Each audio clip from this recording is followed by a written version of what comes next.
Bismillahirrahmanirrahim. Assalamu alaikum. My name is Ali Raza and welcome to Pen Gravity. इस lecture के अंदर हम करेंगे जो टुडे डॉन न्यूज़पेपर है उसके एडिटोरियल का analysis with practice question and today is 15th of February 2024.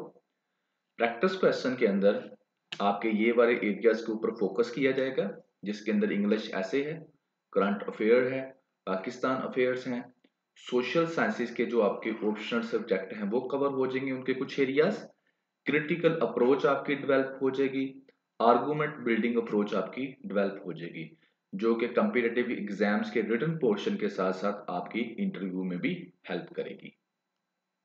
ये रहा आपका जो टुडे डॉन न्यूज़पेपर है उसके एडिटोरियल्स और ओपिनियन वाला सेक्शन। और इस लेक्चर में 1, 2 एंड 3 ये वाले 3 जो एडिटोरियल्स हैं इनका एनालिसिस मैं आपके साथ करूंगा। और उसके बाद इसका दूसरा सेक्शन है जिसको हम ओपिनियन वाला सेक्शन कहते हैं। इसके अंदर भी 1, 2, 3 और 4 ये 4 ओपिनियन होंगे। और ये ओपिनियन बेसिकली जो होते हैं ये एक किस्म के मिनी ऐसे होते हैं। ये आपके पास का, प्रेजेंट का और फ्यूचर का किसी भी टॉपिक के ऊपर आपको क्रक्स देते हैं। पास्ट भी बताते हैं, प्रेजेंट भी बताते हैं और फ्यूचर के बारे में भी कुछ रिकमेंडेशंस देते हैं। तो ये किस्म के मिनी ऐसे होते हैं। तो 2023 तक ये ओपिनियन वाला सेक्शन फ्री ऑफ कॉस्ट था। आप यूट्यूब चैनल पे इसके लेक्चर्स पढ़े हैं, आप सुन सकते हैं। लेकिन अब अगर आपको ये लेक्चर चाहिए तो इस नंबर पर आपको रजिस्ट्रेशन करवानी पड़ेगी। और रजिस्ट्रेशन की जो फीस है वो बहुत ही कम रखी गई है, less than the price of a newspaper है। जितनी न्यूज़पेपर की प्राइस है उससे भी कम जो है इसकी हमने प्राइस सेट की है ताकि ज़्यादा से ज़्यादा मैक्सिमम बच्चे जो हैं इससे बेनिफिट हासिल कर सकें। इस डिस्क्रिप्शन के अंदर आपको मिल जाएगा टुडे जो ये वाला लेक्चर हम रिकॉर्ड कर रहे हैं इसका पीडीएफ भी आपको अवेलेबल होगा, आप डाउनलोड कर सकते हैं। न्यूज़पेपर टुडे उसका पीडीएफ है वो भी डाउनलोड कर सकते हैं, व्हाट्सएप चैनल को ज्वाइन कर सकते हैं। 3 चैप्टर्स हम इस लेक्चर के बना देंगे। जो चैप्टर आप पहले सुनना चाहें अपनी मर्जी से सुन सकते हैं। कोई भी क्वेश्चन हो आप कमेंट सेक्शन के अंदर पूछ सकते हैं। और being a part of pen family आप लोगों ने कमेंट करके फीडबैक जरूर देना है ताकि हम इन लेक्चर्स को और बेहतर बनाने की कोशिश करें। शेयर करना है अपने फ्रेंड के साथ। और एक छोटे से क्वेश्चन का आपने आंसर देना है जो कि अक्सर जो है वन पेपर के अंदर भी पूछा जाता है और इम्पोर्टेंट भी है। करंट इस्लामिक हिजरी ईयर ये कौन सा है? जो अभी करंट इस्लामिक हिजरी ईयर चल रहा है जिसे हम इस्लामिक ईयर कहते हैं वो कौन सा है? आपने वो डेट बताना, ईयर का जो है बताना है नंबर्स में। स्टेज्ड नो ये है आपका फर्स्ट एडिटोरियल। इसके अंदर जो है एडिटोरियल बेसिकली कोई एक बंदा नहीं लिखता। एडिटोरियल जो होते हैं वो ओपिनियन से इसलिए डिफरेंट होते हैं कि ओपिनियन एक राइटर लिखता है और एडिटोरियल जो होते हैं वो उस कंपनी की तरफ से लिखे जाते हैं। जैसे कि अब डॉन है तो ये डॉन न्यूज़पेपर जो कंपनी है उस वो इसको क्या करती है, पब्लिश करती है। तो इसका कोई राइटर नहीं होता, ये कंपनी की तरफ से छाया किए जाते हैं। ठीक है। तो एडिटोरियल के अंदर स्टेज नो के अंदर जो प्रेजेंट सिनेरियो है पाकिस्तान की पॉलिटिक्स का उसके ऊपर वो क्या करता है, डिस्कस करता है क्योंकि ये बहुत ज़्यादा इम्पोर्टेंट है। आजकल आपको पता है पाकिस्तान के अगले 5 साल का जो है मुस्तकबिल वो डिसाइड किया जा रहा है। तो इसके ऊपर वो स्टेज नो का एक्सप्लेनेशन आपको देता है। और बोलना मैंने इसमें क्या है, चीज़ें वही बार बार रिपीट हो रही हैं क्योंकि जब तक नई गवर्नमेंट नहीं बन जाती, कोई नए इश्यूज नहीं आ जाते, तब तक फिर अल्टीमेटली करंट इश्यूज के अंदर यही चीज़ें जो हैं वो डिबेट उन पर ही होगी। और इस पूरे के पूरे जो एडिटोरियल का क्रक्स है वो ये पिक्चर के अंदर आपको बड़े आसानी से नज़र आ सकता है कि ये शहबाज शरीफ साहब हैं और ये नवाज शरीफ साहब हैं। और ये है जो है प्राइम मिनिस्टर का कोर्ट कह लें या सीट कह रहे हैं। तो नवाज शरीफ साहब ने शहबाज शरीफ को कहा कि भाई तू ही ये सीट जो है ना संभाल ले और इट इज योर मैस, ये तुम्हारा खलारा डाला हुआ है तो तुम ही समेटो। So that is the crux of this जो है एडिटोरियल। बहरहाल दूसरी बातें भी साथ और भी उसने ऐड की वो आपके साथ मैं डिस्कस कर देता हूँ।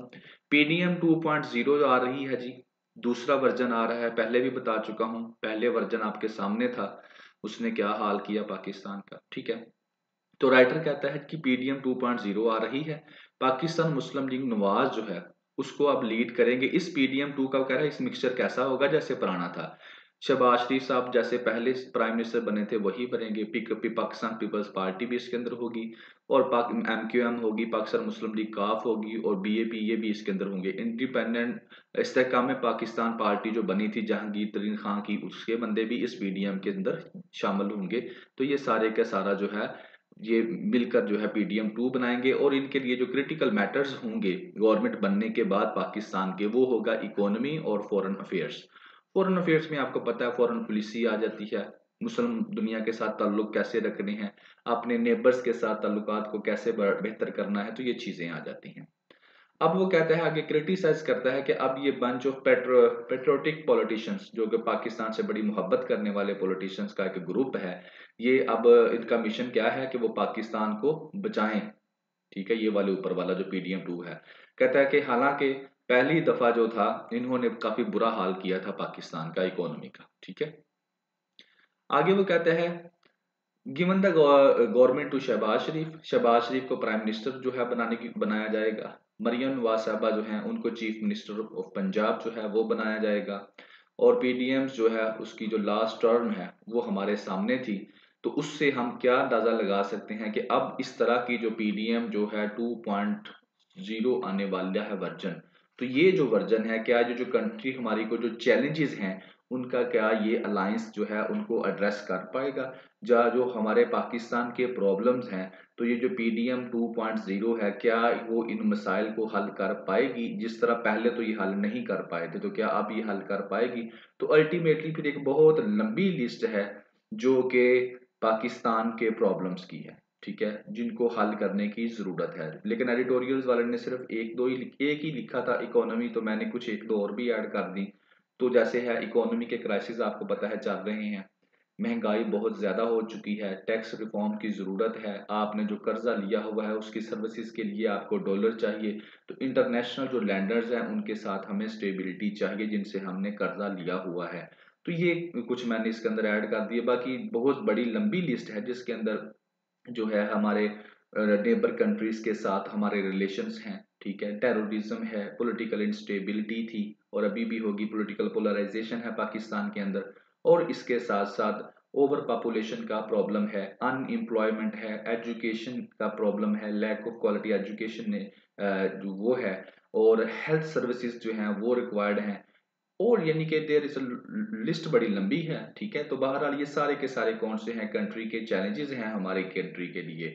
तो अब ये है कि क्या ये PDM-2.0 इस काबिल है कि ये इन चैलेंजेस को हल कर पाए, इनको एड्रेस कर पाए। लेकिन इसका पास देखकर तो यही अंदाजा लगता है कि ये हल नहीं कर पाएगी, क्योंकि जब ये PDM जब फर्स्ट टाइम बनी थी तो अल्टीमेटली वही बंदे हैं, वही लोग हैं। तो क्या है, अब वीक है गवर्नमेंट, कोalition की गवर्नमेंट बनेगी, तो ये इसके बस का काम नहीं है। लेकिन अब ये है क्वेश्चन मार्क ही लगाकर छोड़ दिया जाता है कि वक्त ही बताएगा कि ये क्या करते हैं।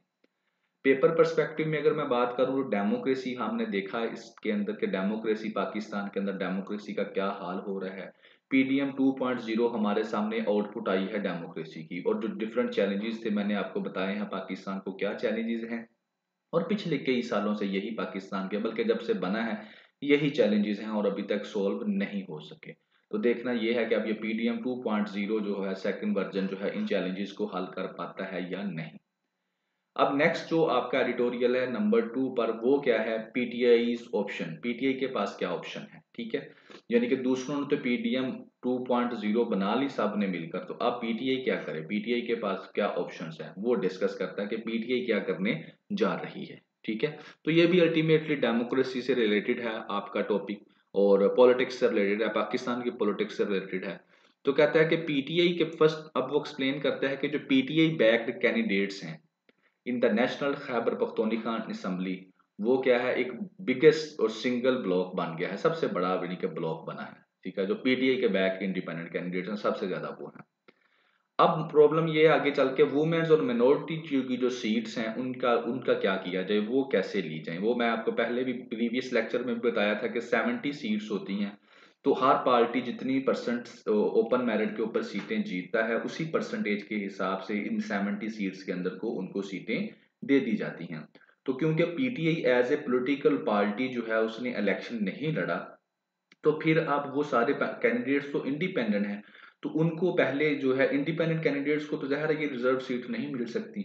तो उसके लिए ज़रूरी है कि वो इंडिपेंडेंट कैंडिडेट्स किसी पॉलिटिकल पार्टी के साथ क्या करें, अपना अलायंस बना लें, उनके साथ जम हो जाएं, फिर उस पॉलिटिकल पार्टी का नाम इस्तेमाल करते हुए वो जो ये वाली सीटें हैं इनके ऊपर कोई कोशिश करके अपना कह सकते हैं कि हमें ये सीटें जो हैं ये दी जाएं, हमारे इतने परसेंट कैंडिडेट्स हैं, लिहाजा इतनी परसेंटेज के मुताबिक हमें जो है इन जो माइनॉरिटीज की सीट हैं और वुमेन्स की सीट जो रिजर्व्ड हैं वो भी हमको दी जाए। ठीक है, तो अब ये है कि पीटीआई मिले किसके साथ। बाकी जो पीडीएम वाले थे उनके साथ तो पीटीआई जो है मिलना नहीं चाहती, क्योंकि अगर उनके साथ पीडीएम वालों के में से किसी के साथ भी पीटीआई अपना उनके साथ मिलती है, अलायंस बनाती है, तो पीटीआई की जो एक इंडिविजुअल आइडेंटिटी है जो रेजिस्टेंस के ऊपर खड़ी है, एक आइडियोलॉजी है, वो तो खत्म हो जाएगी।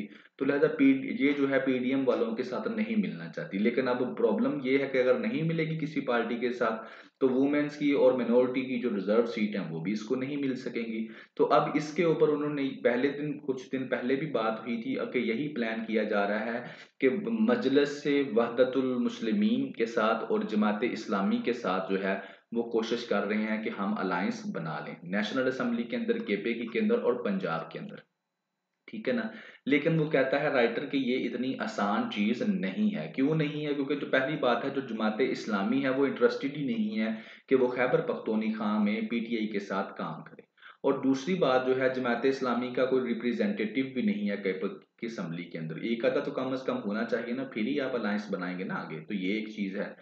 और इसके बाद जो है जो नेशनल असेंबली के अंदर जो भी कोशिश कर रहे हैं मजलिस वहदतुल मुस्लिमीन के साथ मिलने की, तो उसके लिए भी जो मजलिस वहदतुल मुस्लिमीन पार्टी है उसको कम अज कम जो है नेशनल असेंबली जो लोअर हाउस है पाकिस्तान का, वहां पर कम अज कम जो है एक सीट तो चाहिए। ठीक है ना, उसको एक सीट कम अज कम चाहिए होगी, तो फिर ही उसकी वहां पर रिप्रेजेंटेशन होगी, तो फिर ही आप ये वाले जो है आप उनके साथ मिल सकते हैं। तो वो भी अभी जो है उसके ऊपर भी काफी जो है चीजें नजर आ रही हैं, मुश्किलात नजर आ रही हैं बहरहाल। तो आगे वो कहते हैं कि केपेकी और जो इन केपेकी के अंदर जो पीटीआई है उसके तो बहुत ज्यादा इंडिपेंडेंट कैंडिडेट्स हैं उसका। ठीक है ना, कि वो गवर्नमेंट बना सकते हैं, इतने ज्यादा कैंडिडेट्स हैं पीटीआई के बैक पे।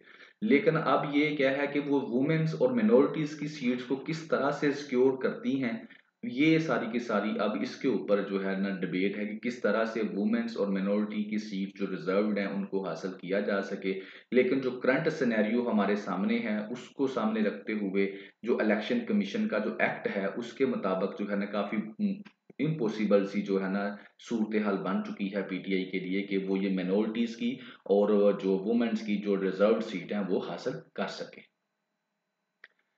एक चीज तो ये होगी। इसके बाद जो रिजर्व सीट की बात करने के बाद फिर वो बात है नेक्स्ट ये करते हैं कि जनाब पीटीआई को ठीक है इलेक्शंस के अंदर धांधली अगर हुई है, वो समझते हैं कि हमारे जो रिजल्ट्स हैं उनके साथ जो है वो कुछ उनको टेम्परिंग की गई है, तो बजाय इसके कि वो प्रोटेस्ट करें स्ट्रीट्स में आए, इससे बेहतर ये है, बेहतर ऑप्शन ये है कि वो अपनी जो जंग है ना वो जाएं इलेक्शन ट्रिब्यूनल के पास और कोर्ट्स के पास, वहां पर जाकर अपनी ये जंग लड़ें और उससे उनको ज्यादा बेनिफिट मिल सकता है।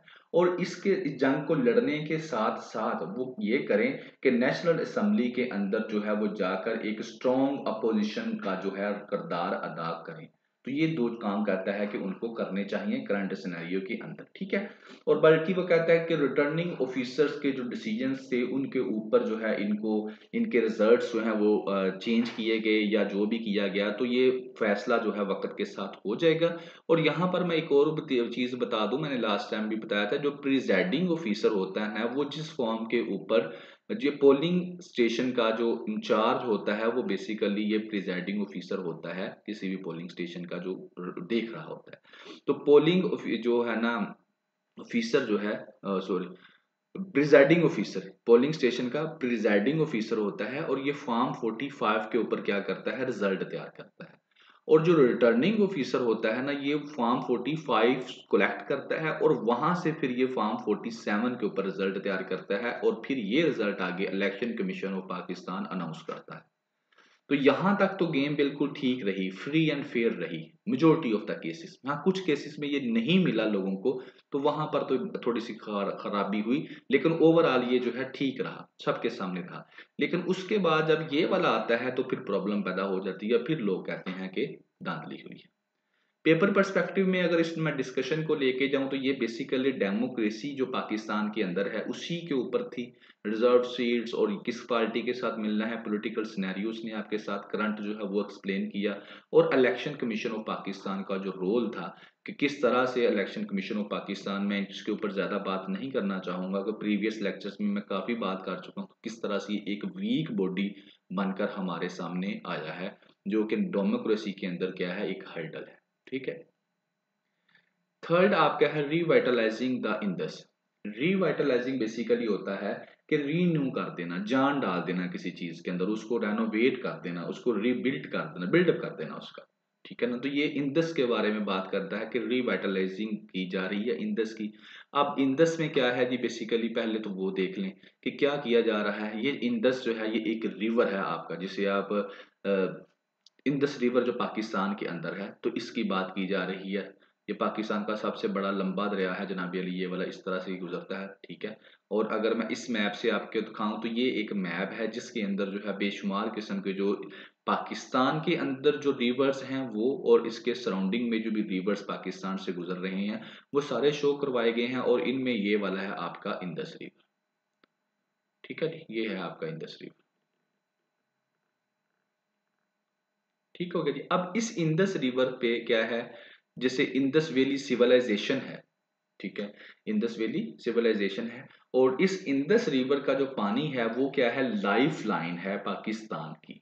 तो इस पानी से जो है हम लोग एग्रीकल्चर करते हैं, इस पानी की वजह से समझ लें कि पाकिस्तान की जो जमीन है उसके ऊपर क्या है, जिंदगी है। अगर ये पानी इंडस का बंद हो जाए तो बहुत ज्यादा नुकसानात हो सकते हैं पाकिस्तान को। पाकिस्तान के अंदर फूड सिक्योरिटी का मसला बन सकता है, कह तक आ सकता है, बंजर हो सकती है बहुत ज्यादा जमीन। उस डिबेट की तरफ मैं नहीं जाता, मैं सिर्फ जो बात इस एडिटोरियल में की जा रही है, मैं इंडस को लेकर सिर्फ आपके साथ वही डिस्कस करूंगा। तो इंडस को लेकर बेसिकली एक प्रोजेक्ट जो है यूनाइटेड नेशंस की तरफ से यहाँ पर लगाया गया है, ताकि क्या किया जाए कि इस इंडस रिवर का जो एरिया है जहां जहां से ये गुजर रहा है, तो वहां पर जो बायोडाइवर्सिटी है, जो इकोलॉजी है, उसको क्या किया जाए, सिक्योर किया जाए, ताकि क्या है जो क्लाइमेट चेंज के इफेक्ट्स हैं उनको हम क्या कर सकें, काउंटर कर सकें, जो क्लाइमेट चेंज है। तो क्लाइमेट चेंज के ऊपर जो है, क्लाइमेट चेंज को लेकर एक प्रोजेक्ट लगाया गया है इंडस रिवर के ऊपर, और इस एडिटोरियल के अंदर हम उसको क्या करेंगे, डिस्कस करेंगे। तो कहता क्या है, कहता है जी इंडस रिवर। ठीक है, मैंने आपको दिखा दिया। ठीक है, यूनाइटेड नेशंस जो है उसने पाकिस्तान को लिविंग इंडस इनिशिएटिव, जो कि उसके 7 जो है ना वर्ल्ड रिस्टोरेशन फ्लैगशिप प्रोग्राम्स हैं, किसके, यूनाइटेड नेशंस के, उनमें से एक जो है उसके अंदर शामिल कर लिया। 7 उसके क्या है, इनिशिएटिव्स हैं। किसके इनिशिएटिव्स हैं, वर्ल्ड रिस्टोरेशन फ्लैगशिप प्रोग्राम। तो उसके अंदर जो है Indus initiative, live living Indus initiative, LII, इसके नाम से इसको क्या किया है, उसके अंदर शामिल कर दिया। अब ये 2022 के अंदर जो है ये इनिशिएटिव जो है पैदा हुआ, और ये जो है एक कंप्रीहेंसिव कंसल्टेशन जो प्रोसेस था, जिसके अंदर जो है मुख्तलिफ किस्म के academia, experts, stakeholders, provincial governments ने क्या किया, उसके अंदर मीटिंग्स की, बातें की, कंसल्टेशन की, सारा कुछ करने के बाद ये जो है प्रोजेक्ट जो है ये बनाया गया, ये इनिशिएटिव जो है ये डेवलप किया गया। और ये कंट्री हमारी जो पाकिस्तान की है, वहां पर ये लार्जेस्ट क्लाइमेट प्रोजेक्ट है पाकिस्तान के अंदर। ठीक है। अब इसको जो है, इसका मकसद क्या है, इसका मकसद ये है कि इन्वायरमेंट के जो चैलेंजेस है ना, उनको क्या करना, एड्रेस करना, जो पाकिस्तान के अंदर इन्वायरमेंट के चैलेंजेस है। अब इस इन्वायरमेंट के चैलेंजेस को लेकर किस एरिया को डिफाइन किया गया, जो इंडस का रिवर का एरिया है। ठीक है, इंडस रिवर का। तो इंडस रिवर जो है उसके जो इकोलॉजिकल जो उसकी तबाही हो रही है, उसको उसको सीवियर थ्रेट है। ठीक है ना, जो उसकी इकोलॉजी जो तबाह हो रही है उसको सीवियर थ्रेट है। और नॉट ओनली टू बायोडाइवर्सिटी, ना सिर्फ उसकी बायोडाइवर्सिटी को जो है यानी कि थ्रेट है, बल्कि उसके साथ जो मिलियंस ऑफ पीपल्स का जो रोजगार है उसको भी थ्रेट है। यानी कि जैसे मैंने पहले डिस्कशन से शुरू करने से पहले बताया कि सिर्फ पानी ही ले लें, अगर पानी जो है उसका फ्लो प्रॉपर लेवल पर नहीं रहता इंडस रिवर के अंदर, तो अल्टीमेटली जो सराउंडिंग एरियाज के अंदर ज़मीन है एग्रीकल्चर के लिए जिसको यूज़ किया जाता है, तो वो ज़मीन की प्रोडक्टिविटी कम हो जाएगी, वहाँ पर फसल नहीं उगेगी, तो लोगों का रोज़गार उससे मुतासर होगा। इसके साथ साथ और बड़ी चीज़ें हैं, वहाँ पर सिर्फ फसलें नहीं हैं, मुख्तलिफ किस्म के जानवर जानदार जो हैं इस एरिया के साथ साथ इस रिवर के साथ साथ रहते हैं, उनका लाइफ वहाँ पर है, तो उनकी जो लाइफ है इससे डिस्टर्ब होगी, वो वहाँ यहाँ से माइग्रेट करके कहीं और चले जाएंगे अगर ये इंडस का जो रिवर है इसकी जो है क्लाइमेट जो है वो डिस्टर्ब होती है। अब इसमें दो वर्ड्स यूज किए गए, एक बायोडाइवर्सिटी और एक दूसरा था आपका इकोलॉजिकल। पहले ये देख लें, बायोडाइवर्सिटी जो है अगर मैं उसकी सादा सी बात करूं, ठीक है, बिल्कुल सादा अल्फाज में, तो बायोडाइवर्सिटी ये होती है कि एक खास एरिया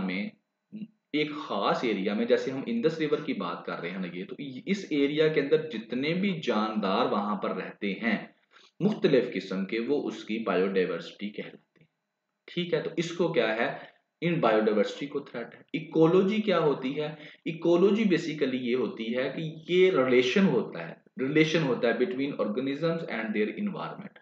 ठीक है ना, कि ऑर्गेनिजम्स और इन्वायरमेंट के दरमियान जो रिलेशन है, जो बैलेंस है, उसको हम क्या कहते हैं, इकोलॉजी कहते हैं। ठीक है जी, तो ये दो वर्ड्स तो थे, ये आपको क्लियर हो गए।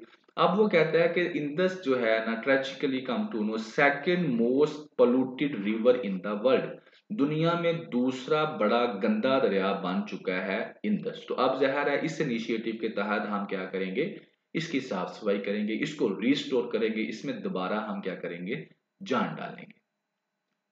द LII, जैसे जिसका नाम अभी मैंने बताया आपको, इसमें क्या है, living Indus initiative, LII living Indus initiative, जो क्या है उसकी 25 प्रायोरिटी इंटरवेंशंस हैं, जिसके लिए क्या किया जाएगा, जो रिवर बेसन है इंडस का उसकी रिस्टोरेशन की जाएगी। उसके अंदर क्या क्या होगा, नेचर बेस्ड रिजिलियंस एग्रीकल्चर मिल के ऐसा बीज लगाया जाएगा वो पावरफुल होगा। अगर वहां पर गर्मी ज्यादा हो जाती है, सर्दी ज्यादा हो जाती है या सैलाब आ जाता है, तो वो जो होगा इस चीजों को काउंटर करने की उसमें काबिलियत होगी। इंडस्ट्री जो इस एरिया के अंदर इंडस्ट्री है, इंडस्ट्रियों का गंदा पानी जाता है या उनका वेस्टेज अगर इस दरिया के अंदर जाता है, तो उसको भी क्या किया जाएगा, बंद कर दिया जाएगा। ग्रीन इंफ्रास्ट्रक्चर जो है वो प्रमोट किया जाएगा कि उसके जिस एरिया के अंदर ये प्रोजेक्ट लग रहा है वहां पर ज्यादा से ज्यादा ग्रीनरी हो, ज्यादा से ज्यादा नए दरख्त लगाए जाएं, जो पुराने दरख्त हैं उनको कम से कम काटा जाए। और इसके से क्या होगा, जो इंडस होगा उसको रिवेटलाइज किया जाएगा, मतलब क्या है कि उसको रेनोवेट किया जाएगा, बिल्डअप किया जाएगा, उसके अंदर क्या है, जान डाली जाएगी, और उस जो फ्यूचर जनरेशन है उनके लिए क्या होगा, ये बड़ी एक अच्छी चीज होगी। आगे वो कहता है कि यूनाइटेड नेशंस की जो इन्वॉल्वमेंट है ना इस काम के अंदर, तो ये बड़ी ही अहम चीज है। इससे क्या होगा, एक तो हमको टेक्निकल जो है वो मदद मिल जाएगी, दूसरी फाइनेंशियल मदद भी हमको इस प्रोजेक्ट के अंदर क्या है, मिल जाएगी, यूनाइटेड नेशंस क्या इसकी यानी कि आने की वजह से, यूनाइटेड नेशंस की इन्वॉल्वमेंट की वजह से। अब यूनाइटेड नेशन की बैकिंग से क्या होगा, हम तकरीबन 30% जो इंडस बेसन है ना उसको 2020 तक जो है रिस्टोर कर सकेंगे। यानी कि नेक्स्ट 6 ईयर के अंदर, 6 ईयर्स के अंदर हम 30% जो इंडस बेसन का एरिया है, एक तो मैंने इंडस रिवर आपको बताया ना, इंडस बेसन जो है उससे भी बड़ा है, यानी कि उसके अंदर और ज्यादा एरियाज आ जाते हैं, तो उसका जो 30% एरिया है ना वो 2030 तक क्या हो जाएगा, रिस्टोर हो जाएगा इस प्रोजेक्ट के साथ। आगे वो कहता है कि सेंट्रल टू द इम्पोर्टेंस, जो इसका मिशन है ना वो क्या है, rich biodiversity of the Indus बेसन। ठीक है ना, कि इसकी जो बायोडाइवर्सिटी है उसको क्या करना, इंडस बेसन की जो बायोडाइवर्सिटी है, रिच बायोडाइवर्सिटी जो है वो है सेंट्रल मेन चीज की, उसको प्रिजर्व करना, उसको बचाना। अब उस बायोडाइवर्सिटी के अंदर जैसे मैंने अभी आपको बताया, जितने भी जिंदा जानदार हैं, लिविंग चीजें जितनी भी हैं वो बायोडाइवर्सिटी होती हैं। और यहाँ पर कौन कौन सी हैं, यहाँ पर तकरीबन 195 मैमल की स्पीशीज हैं, 668 बर्ड स्पीशीज हैं, 150 फिश स्पीशीज हैं, 22 एंडेमिक वंस हैं जिनमें से, और इसके अलावा ब्लाइंड डॉल्फिन जो कि इंडेंजर्ड हैं, जो खत्म होने वाली हैं, वो भी इस एरिया के अंदर है। ये फैक्ट्स एंड फिगर्स आपने याद नहीं करने, ये पेपर में आपको नहीं पूछने वाला, ना आपने वो कहीं लिखने हैं। आपने एक जर्नल चीज़ जो होती है अपने ज़हन में रखनी है, आपको पता बस होना चाहिए मोटा-सा कि वहाँ पर क्या है, इन 10 बेसन के अंदर, ठीक है जी? कहते हैं कि these species many of which are unique to the region, इस रीजन के अंदर यूनिक है, जैसे कि ब्लाइट डॉल्फिन है, और अर्जेंट नीड है उनको कि उनको प्रोटेक्ट किया जाए, रिस्टोर किया जाए उनके हैबिटेट्स को, उनके घरों को। ठीक है, तो ये जो है काम फिर यहाँ पर हो जाएगा इससे। तो पेपर पर्सपेक्टिव में अगर मैं बात करूँ तो क्लाइमेट चेंज जो है आपका मेन टॉपिक रहेगा। वहां पर आप ILL का प्रोजेक्ट जो है करंट अफेयर के अंदर आप इसकी एग्जांपल दे सकते हैं।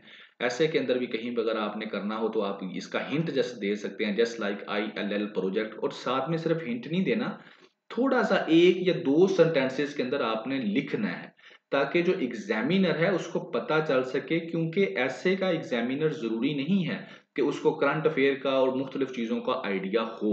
ठीक है, वो तो आपको इंग्लिश चेक करता है, आइडियाज की मेच्योरिटी चेक करता है, आप चीजों को किस तरह इंटरलिंक करते हैं, किस तरह से सपोर्ट करते हैं, वो चेक करता है। तो आपने इसका ILL का एक या दो सेंटेंसेस मैक्सिमम के अंदर बता देना है, जस्ट जस्ट लाइक एग्जांपल, कि ये एक प्रोजेक्ट है, अच्छा इनिशिएटिव है। तो इस जैसे और भी इनिशिएटिव लिए जाने चाहिए, ताकि जो है पाकिस्तान के अंदर क्लाइमेट चेंज जो है उसको हम काउंटर कर सकें और अपने एरियाज को क्या कर सकें, ऐसा बना सकें जहां पर जो है इन्वायरमेंट फ्रेंडली हो। और ये उनमें से एक ये भी है जो पाकिस्तान में चल रहा है, और ये पाकिस्तान में सबसे लार्जेस्ट है। ठीक है ना? तो इस तरह से आप एग्जाम्पल दे सकते हैं। तो हमने पाकिस्तान की बात की, इंडस रिवर की बात की, और ये जो इनिशिएटिव लिया गया है इसकी बात की। तो इस तरह से आप लोग जो है ना इन आइडियाज को इंटरलिंक कर सकते हैं, और इंशाल्लाह मुझे उम्मीद है कि जो भी आपके साथ डिस्कस किया जाता है, हम पूरी सिंसिरिटी के साथ डिस्कस मैं करता हूँ, और मुझे उम्मीद होती है कि आपको बिल्कुल क्लियर हो जाता हो। तो जी यही था आपका एडिटोरियल का टुडे लेक्चर, और दुआओं में याद रखिएगा। नेक्स्ट लेक्चर तक के लिए इंशाल्लाह ज़िंदगी रही तो फिर नेक्स्ट लेक्चर में आपके साथ हाज़िर होंगे। तब तक दुआओं में याद रखिएगा। अल्लाह हाफ़िज़।